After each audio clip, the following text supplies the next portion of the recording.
Pancasila. Pancasila. Satu. Ketuhanan yang Maha Esa. Ketuhanan yang Maha Esa. Dua. Kemanusiaan yang adil dan beradab. Kemanusiaan yang adil dan beradab. Tiga. Persatuan Indonesia. Persatuan Indonesia. Empat. Kerakyatan yang dipimpin oleh hikmat kebijaksanaan. Kerakyatan yang dipimpin oleh hikmat kebijaksanaan. Dalam permusyawaratan dan perwakilan. Lima. Keadilan sosial bagi seluruh rakyat Indonesia. Keadilan sosial bagi seluruh rakyat Indonesia. Hadirin yang kami hormati, tibalah pada puncak acara peringatan Hari Ulang Tahun PDI Perjuangan yang ke-48. Pidato politik Ketua Umum PDI Perjuangan mewujudkan Indonesia berkepribadian dalam kebudayaan. Kita simak bersama pidato politik Ibu Hajah Megawati Soekarno Putri.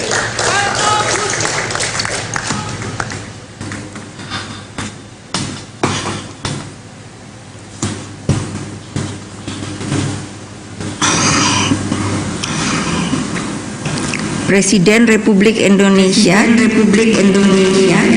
Bapak Insinyur Joko Widodo, Wakil Presiden Republik Indonesia Bapak Profesor Kiai Haji Ma'ruf Amin, Ketua Majelis Permusyawaratan Rakyat Republik Indonesia Bapak Susatyo SEMBA, Ketua Dewan Perwakilan Rakyat Republik Indonesia Ibu Dr. Puan Maharani SIKOM, para Menteri Kabinet Indonesia Maju, Menteri Sosial Ibu Tri Risma Harini, Menteri Hukum dan HAM Bapak Yasona Halauli, Menteri Pemberdayaan Perempuan dan Perlindungan Anak Ibu I Gusti Ayu Bintang, Sekretaris Kabinet Presiden Bapak Pramono Anung, Menteri PAN RB Bapak Cahyo Kumolo, Menteri Sekretaris Negara Bapak Pratikno, Menteri PUPR Bapak Basuki Hadi Mulyono, Menteri Luar Negeri Ibu Retno Marsudi, Menteri BUMN Bapak Erick Thohir, Menteri Perhubungan Bapak Budi Karya Marsudi, Menteri Koperasi dan UMKM Bapak Teten Mas Duki, Kepala Badan Intelijen Negara Jenderal Polisi Purnawirawan Profesor Dr. Budi Gunawan SHMSI PhD, para anggota DPD RI juga DPR RI dan MPR RI yang mungkin dapat menghadiri acara daring ini, saya mengucapkan banyak terima kasih. Para pimpinan lembaga tinggi negara lainnya yang juga mungkin hadir dalam acara ini, juga termasuk mantan para menteri kabinet gotong royong yang pada waktu saya juga di sini. Juga saya melihat ada Pak Jaya Suprana dari Ketua Yayasan Rekor Muri, ada juga Yayasan Kebun Raya Indonesia yang juga dari berbagai kelompok yang berjuang telah mewujudkan juga dalam rangka HUT ini program Cinta Ciliwung Bersih atau BBC. Juga para sahabat dan undangan lainnya yang tidak dapat saya sebut satu persatu, serta rekan-rekan pers, seluruh tiga pilar partai struktur legislatif eksekutif dari Partai Demokrasi Indonesia Perjuangan, seluruh kader simpatisan PDI Perjuangan di seluruh Indonesia, dan seluruh masyarakat Indonesia dimanapun kalian berada. Assalamualaikum warahmatullahi wabarakatuh. Salam damai sejahtera untuk kita semua. Om Swastiastu, Namo Buddhaya, salam kebajikan, Rahayu. Rakyat Indonesia di seluruh tanah air yang saya cintai, pertama-tama saya ingin menyampaikan dengan tulus bela sungkawa mendalam atas tragedi jatuhnya pesawat Sriwijaya Air di Kepulauan Seribu kemarin. Mari kita panjatkan doa bagi seluruh korban dan semoga keluarga yang ditinggalkan diberi ketabahan. Hadirin yang saya hormati, hari ini 10 Januari 2021, alhamdulillah partai yang saya bangun mencapai usia 48 tahun. Saya memilih berpolitik dengan membangun partai politik. Partai ini didirikan tidak dengan hamparan karpet merah, tetapi dengan darah dan air mata, bahkan nyawa. Dari bernama PDI hingga PDI Perjuangan, Partai Demokrasi Indonesia Perjuangan, masih lekat dalam ingatan saya. Tahun 1986 saya mulai masuk ke PDI. Tahun 87 saya diminta untuk mengikuti pemilu dan saya terpilih sebagai anggota DPR Republik Indonesia. Tahun 93 terjadi peristiwa di Kongres Luar Biasa Sukolilo yang secara akhirnya de facto menetapkan saya sebagai Ketua Umum PDI. 27 Juli 1996 terjadi sebuah peristiwa yang sangat memprihatinkan baik bagi negara maupun bangsa ini, yaitu sebuah serangan terhadap kantor DPP PDI. Pada waktu itu, ketika banyak orang diombang-ambingkan bagaimana untuk mencari penyelesaiannya, saya memilih jalur hukum. Karena pada waktu itu Bapak Presiden tidak terfikirkan. Lalu saya bertanya kepada pengacara saya, karena katanya waktu itu tidak ada jalan lain, Bu. Tetapi saya tidak bisa menerima karena PDI pada waktu itu adalah partai yang sah di Republik ini. Dan waktu itu serangan itu pun dilakukan yang sampai hari ini belum diputuskan dari persoalan hukumnya. Akhirnya saya bertanya kepada para pengacara yang tergabung di dalam sebuah tim yang namanya TPDI, bagaimana kalau saya menggugat melalui seluruh struktur partai yang ada dari tingkat provinsi, kabupaten, dan kota dengan sebuah gugatan yang sama. Kalau sekiranya satu saja dimenangkan, apakah itu akan menggugurkan semua yang lainnya? Alhamdulillah ternyata pada waktu itu di Pengadilan Riau kami dimenangkan. Sehingga ketika akan ada pemilu, saya diminta untuk mengganti nama dari PDI, Partai Demokrasi Indonesia, maka berganti menjadi PDI Perjuangan atau Partai Demokrasi Indonesia Perjuangan sampai hari ini. Jadi bukan suatu perjalanan politik yang luar biasa saja yang telah saya tempuh. Ada kegembiraan, kepedihan, kemajuan, harapan, kekecewaan, rasa unggul, rasa pahit, rasa getir, manis, rasa cemas, letih, sampai kalau bahasa Jawa itu rasa babak bundas, artinya sudah hancur leburlah. Semua sudah saya alami dan sudah kita alami. Selama itu selalu tanpa henti saya gelorakan dengan segenap semangat dan tenaga. Saya katakan selalu kepada seluruh kader, kepada seluruh simpatisan, bendera harus terus kita kibarkan. Kibarkan dengan penuh keyakinan. Kita harus terus bergerak untuk mencapai tujuan. Dan pasti kita akan berhasil sampai tujuan Indonesia Raya. Indonesia yang sejati-jatinya merdeka. Ulang tahun partai kali ini di tengah suasana memprihatinkan akibat pandemi COVID-19.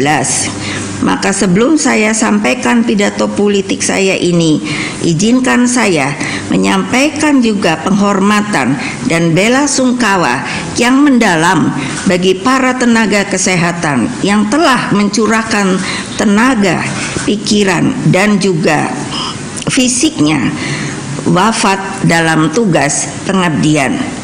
Terima kasih bagi para tenaga kesehatan yang terus mengabdikan diri menyelamatkan seluruh rakyat dari paparan COVID-19 ini. Terima kasih juga bagi para pengajar dan pendidik yang terus mengabdikan diri menerangi anak-anak dengan ilmu pengetahuan, dengan kesabaran tanpa henti meski dengan kendala teknis yang harus kita hadapi. Terima kasih pula bagi para petani, nelayan, pekerja di semua sektor dan UMKM yang tidak menyerah, terus berjuang menjaga ekonomi negara tetap berjalan. Doa dan perjuangan Ibu bersama kalian. Saudara-saudara, anak-anakku dimanapun kalian berada. Beberapa hari ini saya merenung. Saya mencoba menggali kembali lembar-lembar perjalanan kehidupan politik yang telah saya lewati. Perenungan spiritual itu mengantarkan saya pada memori terdalam tentang cita-cita dan gagasan politik seorang lelaki yang saya panggil Bapak Bung Karno. Bapak yang telah menempa saya sejak kecil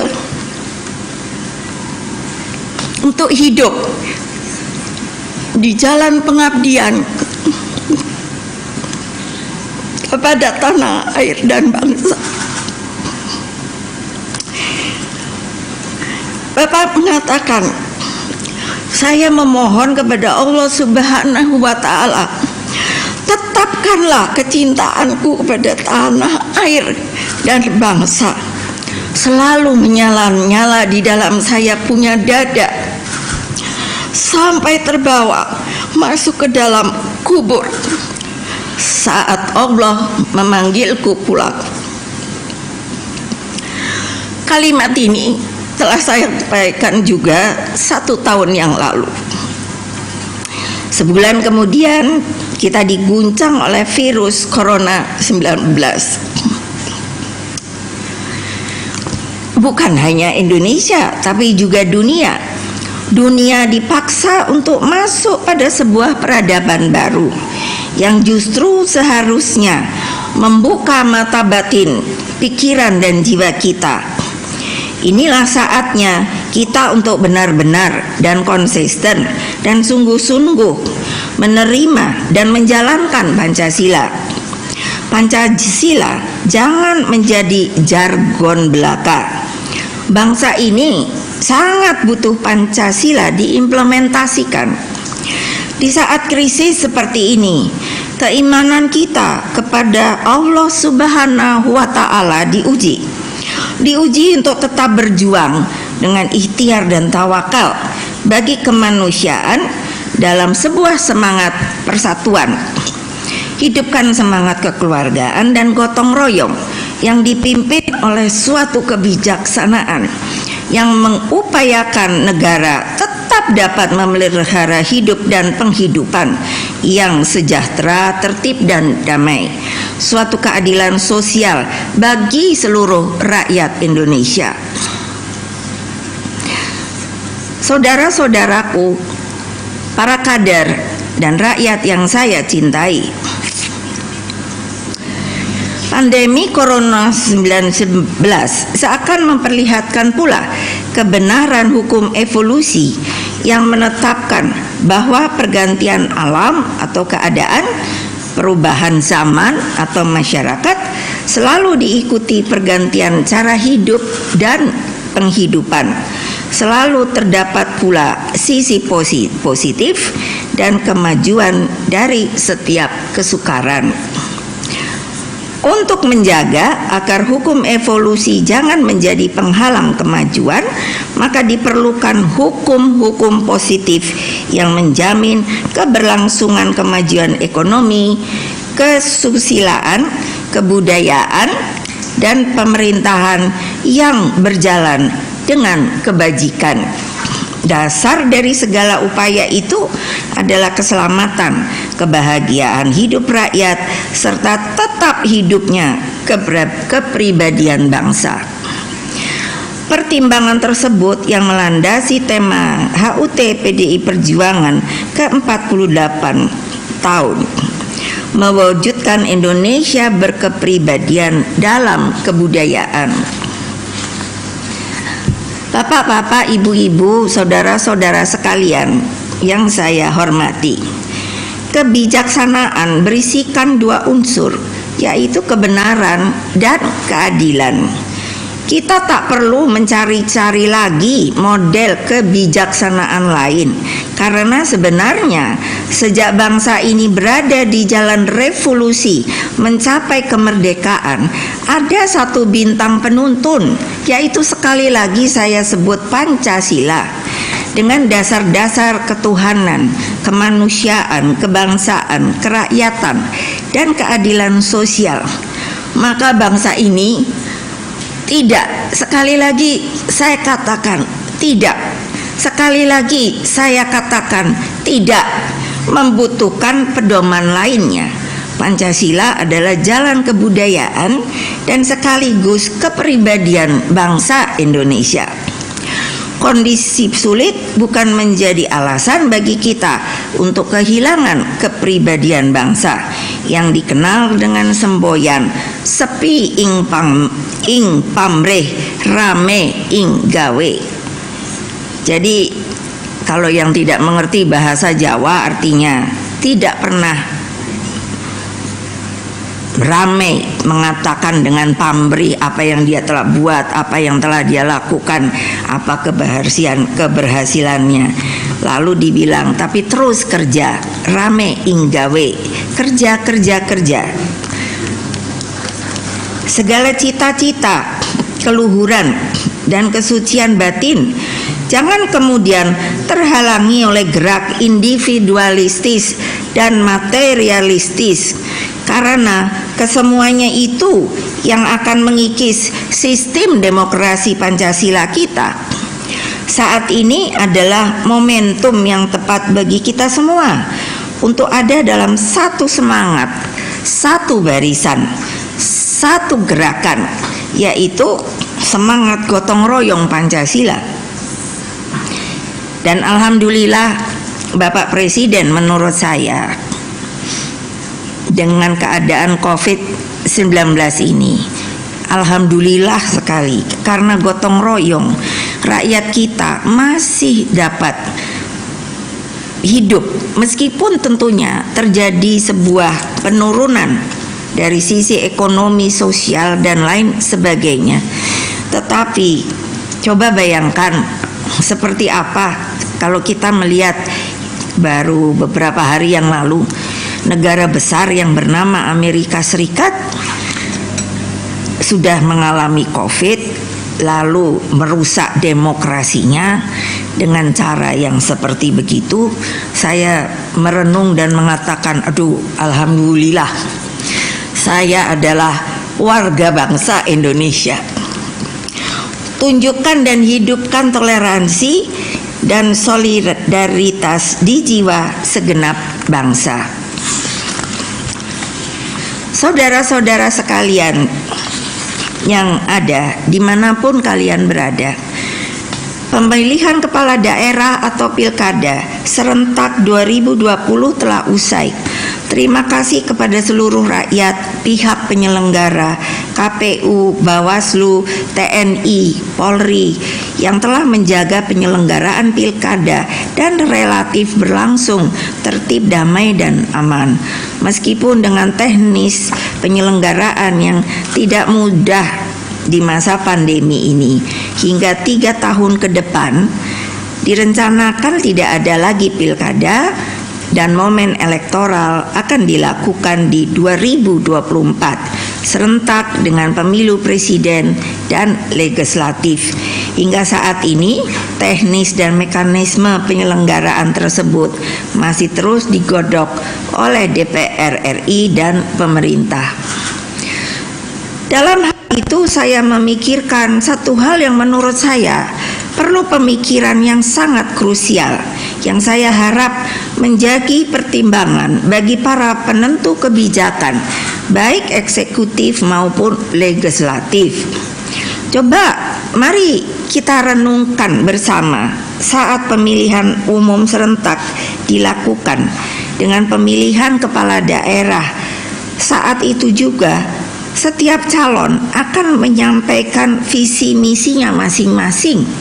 Visi misinya masing-masing.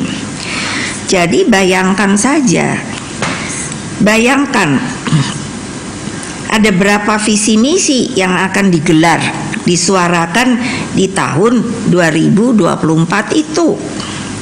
Pertanyaannya sederhana saja. Dapatkah atau bolehkah pemerintah kabupaten, kota, provinsi, pusat dalam satu wilayah Negara Kesatuan Republik Indonesia NKRI lalu memiliki visi misi yang berbeda-beda?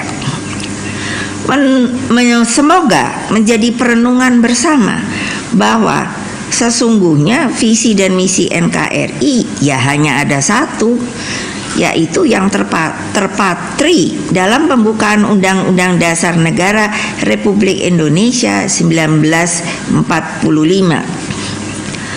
Saudara-saudara sekalian, satu lagi hal yang menurut perenungan saya ini sangat penting di dalam HUT ini ingin saya sampaikan adalah terkait desa. Desa, kampung, dusun, apapun sebutannya, adalah ujung tombak pemerintahan yang berada di garda terdepan pelayanan publik, sekaligus tempat hidupnya tradisi dan adat istiadat. Desa adalah taman sari kearifan lokal Nusantara. Itulah sumber kebudayaan dan kepribadian bangsa. Masa pandemi ini mengingatkan kita bahwa membangun Indonesia harus mulai dari desa. Dimulai tentunya dengan pendataan desa yang presisi, yang datanya akurat. Sudah waktunya Indonesia memiliki sebuah data yang komprehensif. Bapak Presiden, saya kalau harus urusan ini saya ingin curhat.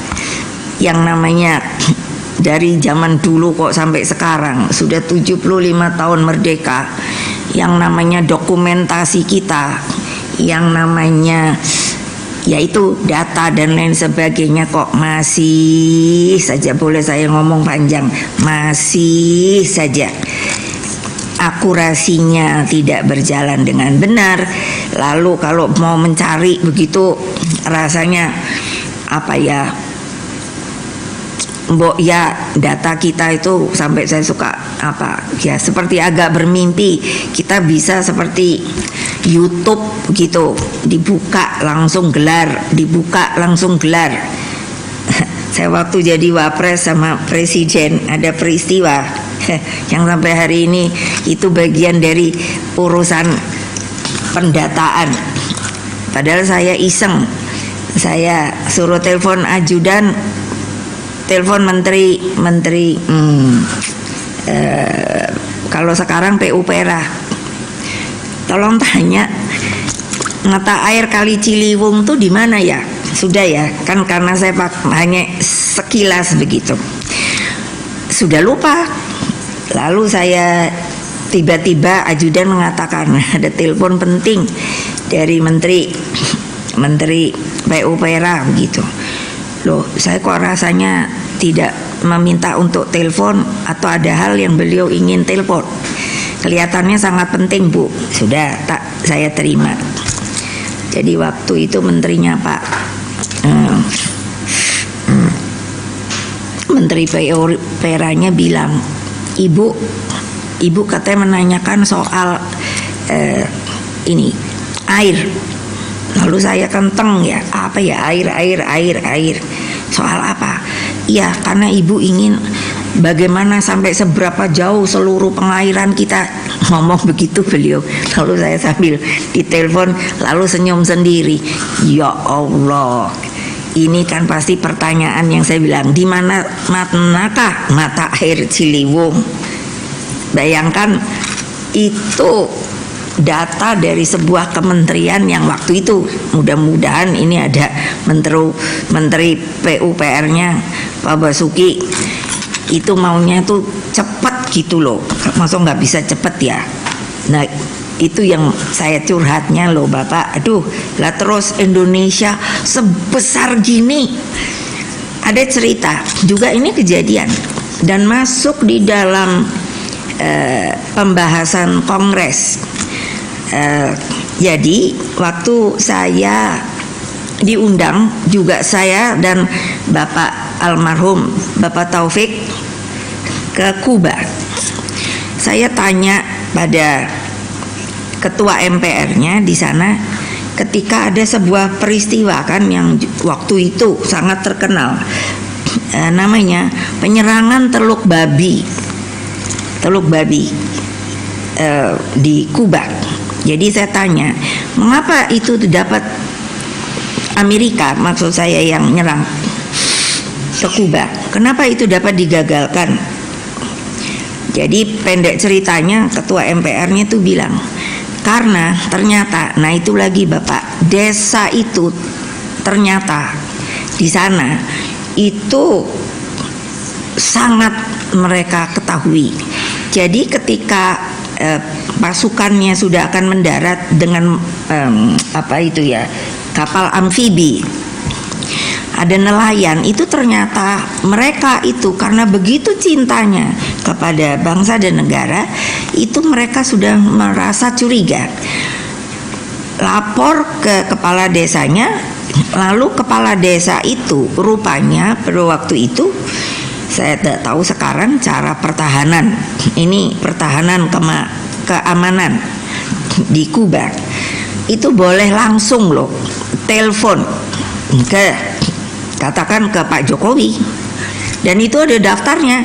Jadi Pak Jokowi tinggal mengatakan, tentunya waktu itu Fidel Castro kan bilang go itu apa? Langsung itu rakyat ikut mempertahankan. Itu waktu itu sampai dibicarakan di Kongres, yang menyatakan Kongres keputusannya hal itu memang dinyatakan gagal. Nah bayangkan tuh desa loh, bukan maksudnya mau tiru-tiru, bukan begitu, tapi inilah yang saya lihat, betapa desa itu adalah betul-betul garda terdepan. Sehingga kembali kepada program pembangunan di segala bidang kehidupan dapat menjadi tepat guna. Maksud saya dengan data itu tepat sasaran, transparan, dan akuntabel hanya apabila program tersebut berbasis pada data hasil research nasional yang dapat dipertanggungjawabkan secara ideologis, etis, dan ilmiah. Seperti peran peneliti perekayasa di perguruan tinggi kita itu sebetulnya banyak sekali. Ketika Bung Karno membangun GBK, beliau mengumpulkan insinyur dan lain sebagainya yang saya ingat sekitar 600-an orang. Kok ya jadi GBK itu? kita punya banyak putra-putri bangsa yang memiliki kemampuan yang bisa diandalkan untuk kepentingan dan kemajuan nasional, termasuk soal sistem pendataan nasional. Sudah saatnya Indonesia memiliki data tunggal yang digunakan oleh seluruh kementerian dan lembaga negara sampai juga tingkat pemerintah daerah. Sekali lagi, pendataan tersebut harus dimulai dari desa dengan melibatkan partisipasi warga agar mampu menggambarkan secara nyata kondisi dan kebutuhan rakyat yang sesungguhnya, memetakan potensi ekonomi desa untuk dijadikan kekuatan ekonomi bangsa. Bung Karno selalu mengingatkan bahwa desa merupakan salah satu benteng pertahanan negara. Nah, ini cocok kan dengan apa yang saya ceritakan waktu kejadian Teluk Babi di Kuba itu. Namanya memang Teluk Babi. Kebijakan dan program pembangunan haruslah menitik beratkan pada pemberdayaan desa. Tentunya alhamdulillah saya juga sudah merasa senang ada dana untuk desa. Tetapi kan ini perlu di update terus, perlu untuk dicarikan apa yang dapat betul tepat sasaran dengan dana desa yang ada ini, sehingga partai kami berupaya, saya meminta sampai tingkat anak ranting terus bergerak untuk melihat keadaan desa dan lain sebagainya. Jadi membangun Indonesia memang harus dari desa. Jika desa kuat, maka Indonesia pasti mampu berdiri di atas kaki sendiri. Itulah Indonesia maju yang berdaulat, Indonesia yang berakar dan bertumpu pada desa yang kuat. Boleh kita punya mimpi dong, karena tanpa mimpi maka kita mati rasa. Mimpi yang kita implementasikan sesuai dengan kehendak masyarakat kita, bukan dengan pikiran-pikiran yang menurut saya sekarang ini mulai masuk hal-hal yang menurut saya bukan merupakan kebudayaan dan kepribadian rakyat kita.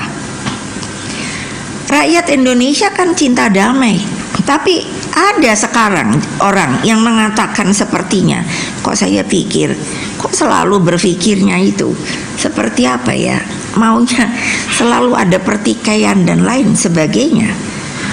Rakyat Indonesia dimanapun kalian berada, saya sengaja menyampaikan pentingnya pembangunan desa berbasis data yang presisi dan akurat tersebut pada peringatan HUT PDI Perjuangan yang ke-48 ini. Semoga seluruh elemen bangsa dapat memberikan dukungan positif, dan saya menginstruksikan kepada 3 pilar partai untuk rumuskan politik legislasi, politik anggaran, politik pengawasan untuk mewujudkan pembangunan pedesaan yang demokratis, terukur, terencana, dan tepat sasaran. Itulah tugas utama ideologis kalian.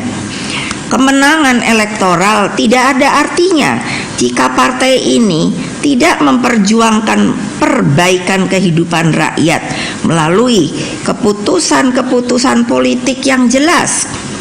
Segera siapkan rapat kerja nasional dengan agenda yang saya telah sampaikan di atas. Minimal mulai dijalankan oleh kepala-kepala daerah dan legislatif kita di semua tingkatan.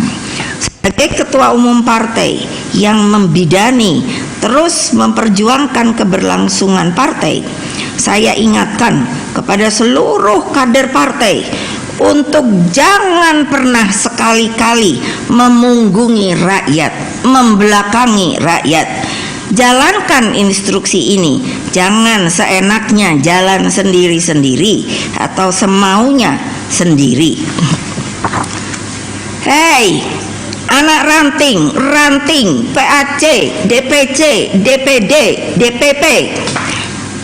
Saya sebagai ketua umum ingin mengucapkan beribu-ribu terima kasih atas militansi dan kesetiaan kader partai. Bergeraklah dalam satu rampak barisan perjuangan. Militansi dan kesetiaan kader partai diuji, bukan hanya pada saat partai terpuruk. Militansi dan kesetiaan kader partai diuji justru pada saat kita menang, saat kita menduduki posisi-posisi penting, saat palu kekuasaan digunakan untuk memutuskan perbaikan kehidupan rakyat, bangsa dan negara yang sesuai dengan ideologi Pancasila. Kader-kader PDI Perjuangan dimanapun berada, sadarlah harapan rakyat dititipkan tetap di pundak kita. Berjuanglah bersama dan untuk rakyat. Perjuangan mewujudkan Pancasila tidak akan pernah ada akhirnya. Kesulitan-kesulitan yang dihadapi bangsa ini tidak akan lenyap dalam tempo satu malam. Camkan, hayati dan jalankan pesan Bung Karno. Kesulitan-kesulitan hanya dapat diatasi dengan keuletan bangsa. Tanpa bangsa yang sadar untuk ulet, yang berani menyingsingkan lengan baju untuk memecahkan kesulitan-kesulitan itu dengan segenap tenaganya sendiri, dengan segenap kecerdasannya sendiri. Hanya bangsa yang demikian itu yang akan menjadi bangsa gemblengan, bangsa yang hanyokrawati hamba udenda. Itulah cita-cita, perjuangan dan tujuan hidupku. Wajib pula menjadi cita-cita perjuangan dan tujuan hidup seluruh kader yang menyebut kader, yang selalu merasuk di dalam hatinya sebagai kader PDI Perjuangan. Dirgahayu PDI Perjuangan yang ke-48 tahun. Solid bergerak mewujudkan Indonesia yang berkepribadian dalam kebudayaan, membangun Indonesia dari desa kuat, Indonesia maju dan berdaulat. Merdeka, merdeka, merdeka. Wassalamualaikum warahmatullahi wabarakatuh. Shalom. Om Santi, Santi, Santi Om. Terima kasih. Hadirin yang kami hormati, sambutan dari salah satu kader terbaik PDI Perjuangan yang mendapatkan kepercayaan mayoritas rakyat Indonesia menjadi pemimpin nasional. Mari kita simak bersama Presiden Republik Indonesia Bapak Insinyur Haji Joko Widodo. Saya menyampaikan duka cita yang mendalam kepada para keluarga korban. Dan sejak kemarin pencarian terus dilakukan dan kita semua berdoa bersama-sama agar penemuan korban dan pesawat segera dapat dilakukan. Ibu Mega, Bapak Ibu, Saudara-saudara, keluarga besar PDI Perjuangan yang saya hormati. Tahun 2020 yang baru saja kita lalui benar-benar menguji ketangguhan kita, menguji keuletan kita sebagai sebuah bangsa besar. Sebuah ujian yang tidak mudah, sebuah ujian yang sangat sulit. Pandemi COVID-19 telah mengakibatkan krisis kesehatan dan sekaligus krisis ekonomi di seluruh dunia. 215 negara semuanya terkena masalah yang sama. Positif COVID dunia hari ini sudah mencapai 90 juta. Meninggal akibat COVID 1,9 juta di seluruh dunia. Indonesia juga mengalami hal yang sama. Dan pemerintah telah mengambil langkah-langkah yang luar biasa untuk mengurangi dampak dari krisis ini. Dan masyarakat juga harus memulai cara-cara hidup baru yang pasti juga tidaklah mudah. Walaupun pandemi belum berlalu, tetapi kita bersyukur bahwa kita termasuk negara yang mampu mengelola tantangan ini. Penanganan kesehatan yang bisa dikendalikan dengan terus meningkatkan kewaspadaan dan juga pertumbuhan ekonomi yang sudah naik kembali sejak kuartal ketiga tahun yang lalu, meskipun juga masih pada kondisi minus. Keseimbangan inilah yang terus harus kita jaga. Ibu Mega, Bapak Ibu dan saudara-saudara keluarga besar PDI Perjuangan yang saya hormati. Sebentar lagi vaksinasi akan kita mulai. Kita ingin vaksinasi ini dimulai secepat-cepatnya.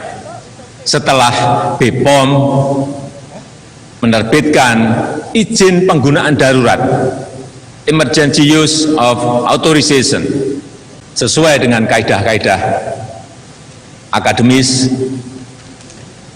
dan standar WHO yang mewajibkan itu. Dan kami masih menunggu keputusan dari BPOM. Mungkin minggu depan ini segera terbit dan vaksinasi segera juga kita mulai. Namun demikian, walaupun imunisasi, vaksinasi sudah dimulai, saya ingin titip kepada kita semuanya agar yang namanya protokol kesehatan tetap harus secara disiplin kita jalankan. Saat ini kita sudah memiliki 3 juta dosis vaksin yang siap pakai, dan minggu depan ini akan datang 15 juta vaksin dalam bentuk bahan baku.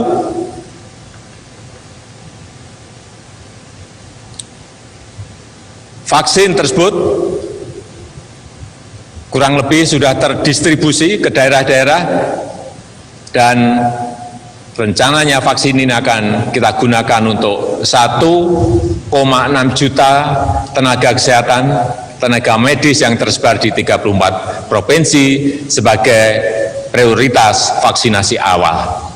Setelah itu tentu saja akan yang berikutnya TNI Polri, guru, masyarakat, dan kita semuanya. Tentu jumlah vaksin ini tidak akan berhenti di situ saja. Setiap bulan nanti akan datang lagi pengiriman-pengiriman vaksin, dan hingga akhir tahun ini total yang akan kita terima kurang lebih 426 juta vaksin. Bulan Januari, di bulan Januari ini kita akan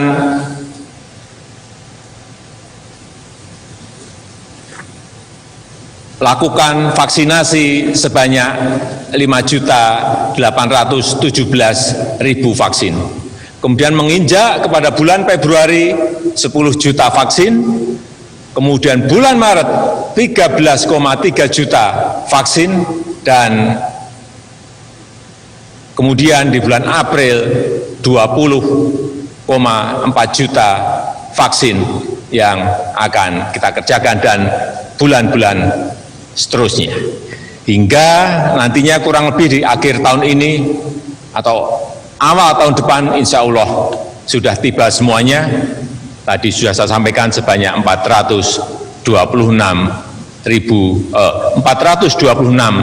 juta dosis vaksin. Insya Allah ini sudah cukup untuk mencapai yang namanya herd immunity atau kekebalan komunal, karena jumlah penduduk yang harus divaksin untuk mencapai kekebalan komunal ada sebanyak 181.554.000 orang atau 182 juta kurang lebih. Jadi dalam waktu kurang lebih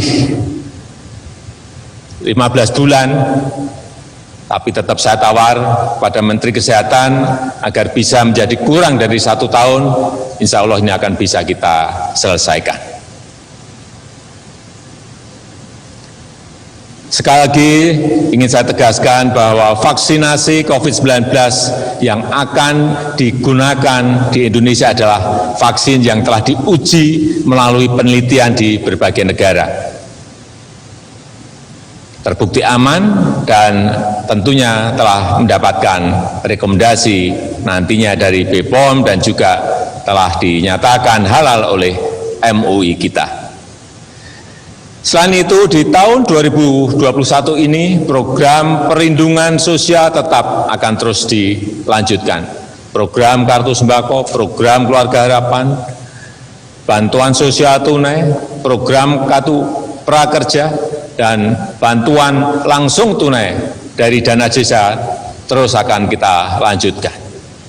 Selain juga program diskon listrik, insentif tenaga kesehatan untuk yang menangani pasien COVID-19, serta pemberian insentif usaha.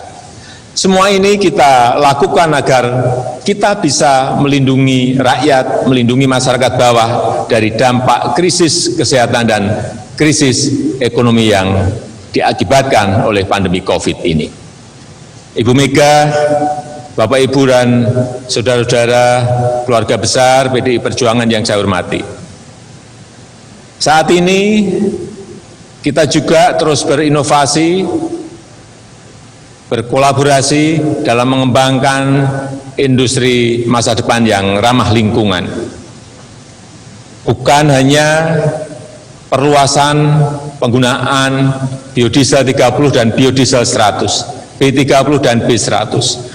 Bukan hanya perluasan penggunaan energi surya dan energi bayu yang juga telah kita mulai dalam jumlah yang sangat banyak. Tetapi kita ke depan juga ingin mengolah biji nikel menjadi baterai lithium baterai yang dapat digunakan untuk ponsel dan mobil listrik. Semua upaya tersebut akan menciptakan puluhan lapangan kerja baru yang sekaligus berkontribusi pada pengembangan energi masa depan.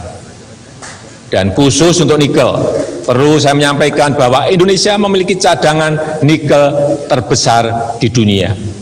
25% cadangan nikel dunia berada di Indonesia, yang jumlahnya kurang lebih 21 juta ton. Sehingga Indonesia mengontrol hampir 30% produksi nikel global saat ini. Sebuah potensi yang sangat besar, oleh karena itu dalam 5 tahun ke depan, pemerintah ingin fokus pada industri hilir biji nikel ini. Pemerintah sekarang memiliki industri yang terintegrasi, di mana diolah biji nikel menjadi nikel pig iron, ferronikel, dan baja tahan karat. Dan ke depan kita ingin kerjasama BUMN dengan swasta, BUMN dengan perusahaan-perusahaan multinasional, dan kita ingin memasuki fase berikutnya untuk memasuki produksi baterai lithium sebagai komponen utama kendaraan listrik yang ke depan ini merupakan sebuah kesempatan yang besar bagi kita untuk bisa masuk dalam industri otomotif, electric vehicle yang ke depan semuanya ini akan berpindah ke sana. Dalam kesempatan yang baik ini, saya juga ingin mengapresiasi kegiatan-kegiatan yang telah dilakukan oleh keluarga besar PDI Perjuangan dalam penanaman pohon. Ini sangat tepat dan sesuai dengan fokus pemerintah untuk melakukan pemulihan lingkungan, rehabilitasi lingkungan, dan implementasinya sudah harus nyata dimulai tahun ini. Pemulihan lingkungan ini tidak bisa dilepaskan dari upaya pembangunan yang ingin kita kerjakan ke depan, yaitu membangun sebuah green economy, membangun sebuah green product, dan saya telah menginstruksikan untuk 4 tahun ke depan kita akan melakukan rehabilitasi perbaikan hutan mangrove kurang lebih 630.000 hektar di seluruh tanah air. Sekali lagi 630.000 hektar hutan mangrove yang ingin kita perbaiki dan kita tangani sampai tahun 2024. Untuk itu kita perlu lokasi pembibitan yang tahun ini akan kita siapkan, dan juga pembangunan rehabilitasi lahan-lahan yang longsor, provinsi-provinsi yang sering banjir.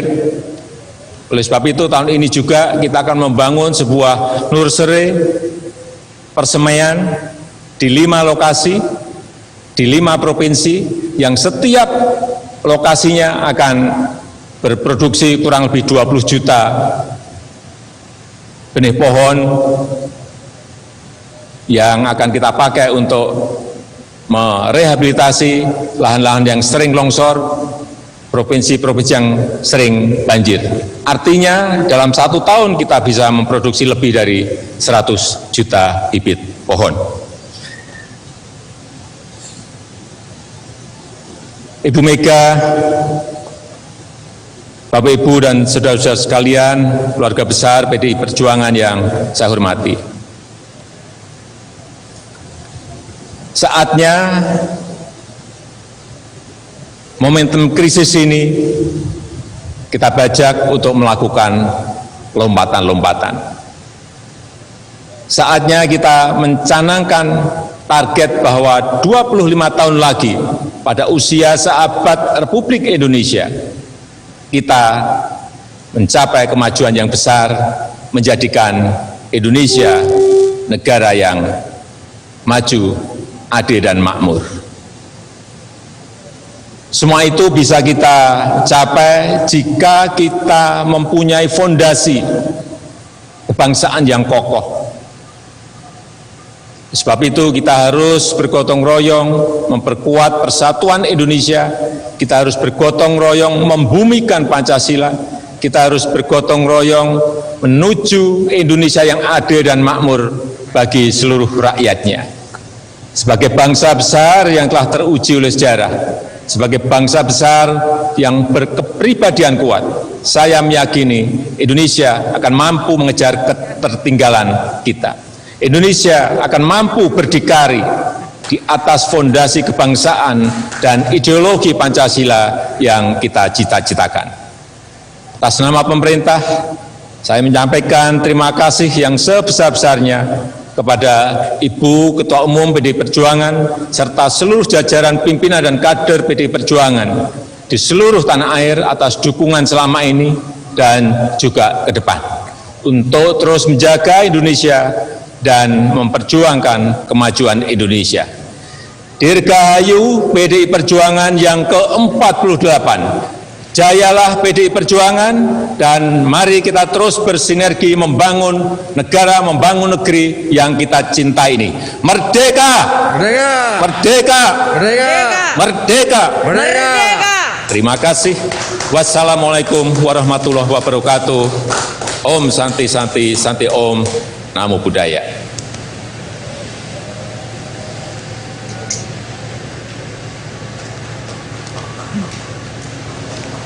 Kita beri aplaus sekali lagi untuk sambutan Presiden Joko Widodo.